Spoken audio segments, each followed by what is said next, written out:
Ya, kembali dalam live event pidato kenegaraan dalam sidang tahunan MPR, kita baru saja dengarkan lagu Bagimu Negeri. Kalau dalam era demokrasi seperti sekarang, freedom of speech, beda pendapat, kemudian beda kubu sudah biasa ya. Tapi dalam kerangka persatuan kan kita lihat bagaimana yang dilaksanakan hari ini.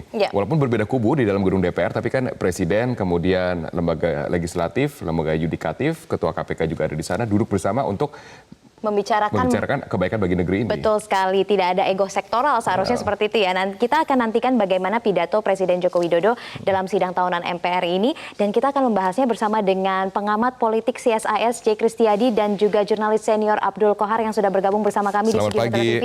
Selamat pagi. Terima kasih telah hadir bersama dengan kami. Nah, ini menarik sekali karena pidato kenegaraan di tahun 2018 ini tidak bisa terlepas sebenarnya dari suasana tahun politik di mana 2019 kita akan menghadapi pemilu presiden 2019. Saya ingin ke Pak Kris terlebih dahulu. Pak Kris, kalau menurut Anda apakah nuansa tahun politik ini akan masuk juga dalam pidato kenegaraan Presiden Jokowi atau tidak nanti? Ya, saya kira kalau nuansa-nuansanya ya, saya cuma berharap saja Pak Jokowi bisa juga memberikan pesan bahwa sisa pemerintahan setahun ini, di mana juga menteri-menteri ada yang banyak mencalonkan menjadi anggota legislatif, itu betul-betul menjadi tahun-tahun akhir untuk bisa mengkonsolidasikan kekuatan politik, ya, untuk apa? Untuk bisa agar kebijakan setahun terakhir betul-betul bisa deliver kepada masyarakat. Ini menurut saya penting sekali ya, karena apa? Karena tentu gangguan bukan gangguan dalam arti buruk, tapi gangguan dalam arti kata pekerjaan bisa double kampanye dengan ngurus negara ini bukan sesuatu yang mudah.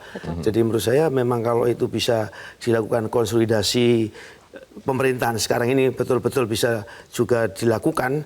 Nah, ini akan memberikan dampak yang baik tidak cuma untuk elektabilitas daripada Pak Jokowi dan Pak Ma'ruf Amin nantinya, tapi juga bagi masyarakat. Ini perlu sekali menurut saya. Oke, tapi apakah kemudian Pak J sudah melihat bahwa sekarang pemerintah lebih cepat dalam berlari? Kalau kita lihat kemarin ada pergantian menteri, dari menteri yang partainya selama ini ada di pemerintahan, tapi kemudian tidak mendukung kemudian kebijakan pemerintahan di legislatif kadang, tapi sekarang kan sudah tidak ada. Pak Jokowi menurut saya ya, dia tentu mencoba berlari cepat. Gitu. Tapi kan banyak yang keserimpet-serimpet. Artinya apa? Keserimpet-serimpet pada lingkungannya sendiri itu. Keserimpet-serimpet dengan kepentingan-kepentingan daripada politik-politik ini. Keserimpet-serimpet karena misalnya ada politisasi birokrasi. Dengan itu sangat tidak mudah bagi Pak Jokowi. Karena Pak Jokowi juga bukan tokoh sentral yang mempunyai partai yang dominan, tapi betul-betul orang independen yang karena populisme dia, karena kebaikan dia, karena memang ekspresi dan kenyataannya dia juga memang orang yang patut untuk memimpin negara ini. Tapi tentu yang namanya kekalutan di bawah ini luar biasa. Ini bayangkan saja kalau kemudian pernah saya ingat 2 tahun yang lalu atau setahun lalu ada 57.000 peraturan perundangan, dari mulai undang-undang kepada peraturan daerah, itu yang tumpang tindih dan tidak karu-karuan. Bayangkan itu, 57.000 nih. Dan kemudian juga banyak sekali lah peraturan perundangan, undang-undang, yang peraturan pelaksanaannya itu minimum sekali.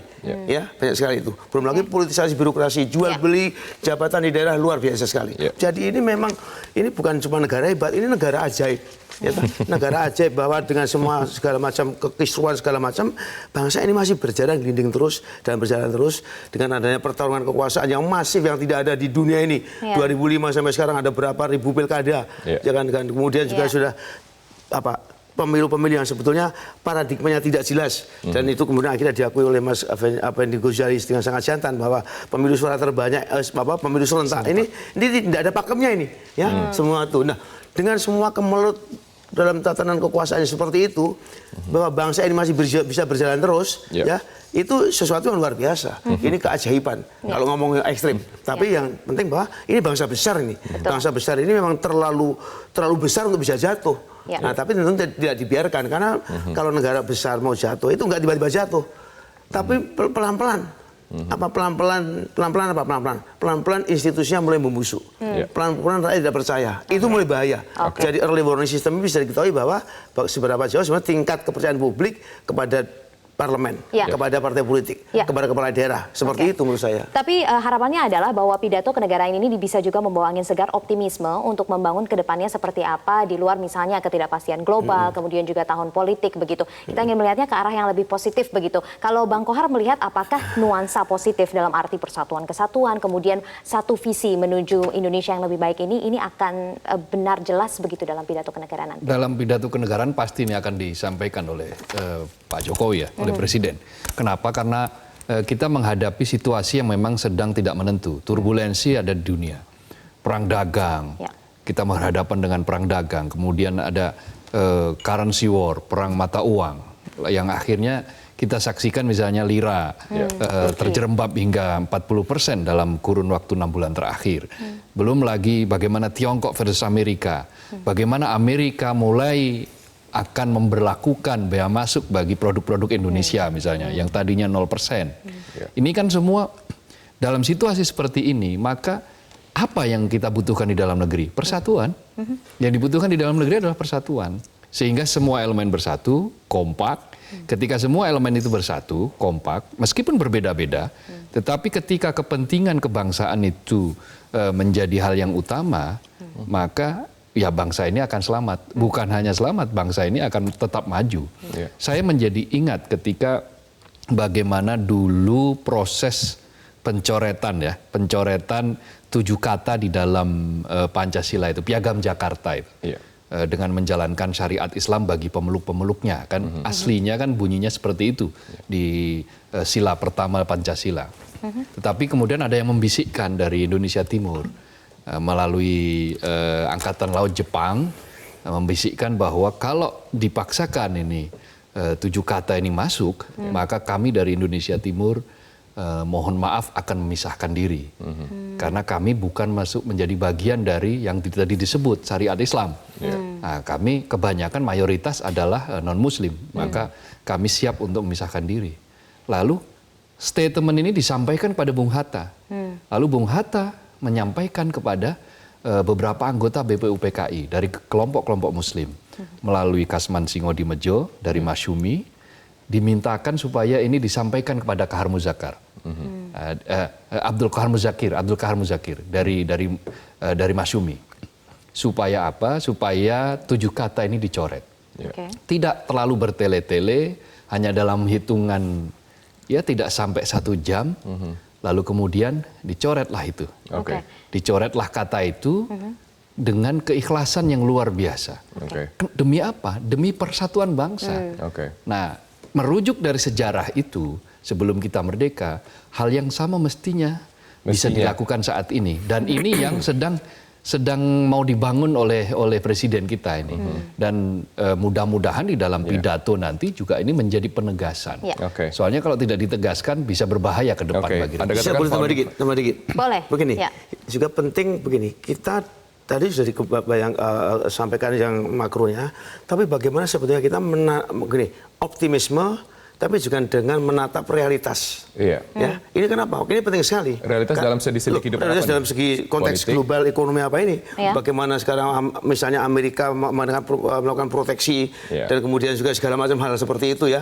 Nah, ini kalau kita optimisme itu tidak dengan dasar realitas, kita cuma mimpi saja.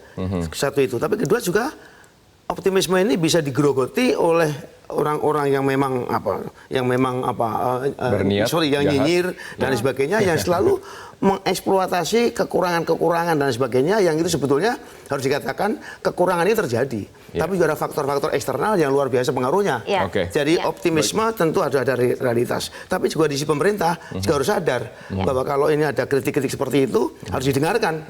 Kalau Quran-Quran sudah dengan headline seperti itu setiap hari, soal masalah pertanian, masalah kelautan dan sebagainya, seakan-akan tidak bergerak kebijakan dari negara dan presiden, itu orang juga bertanya, bagaimana menteri-menterinya ini? Maksudnya begitu digeber segala macam itu, kenapa didiamkan saja? Di sini ada pihak-pihak yang memanfaatkan kekurangan pemerintah sebagai komoditas politik kan, kemudian akan berpotensi kepada pemecahan dari dan kemudian kalau itu ditumpangi kepentingan politik, itu bisa kemudian mengeksploitir sesuatu yang sebetulnya masih ada harapan, tapi ini digenjot semua, dibikin meme segala macam, itu bisa mendistorsi kewarasan publik. Nah, Pak J, masih banyak nih waktu untuk membahas hal tersebut, tapi kita harus jeda sejenak. Pak Skor juga akan saya minta tanggapannya. Tetaplah bersama kami akan segera kembali sesaat lagi.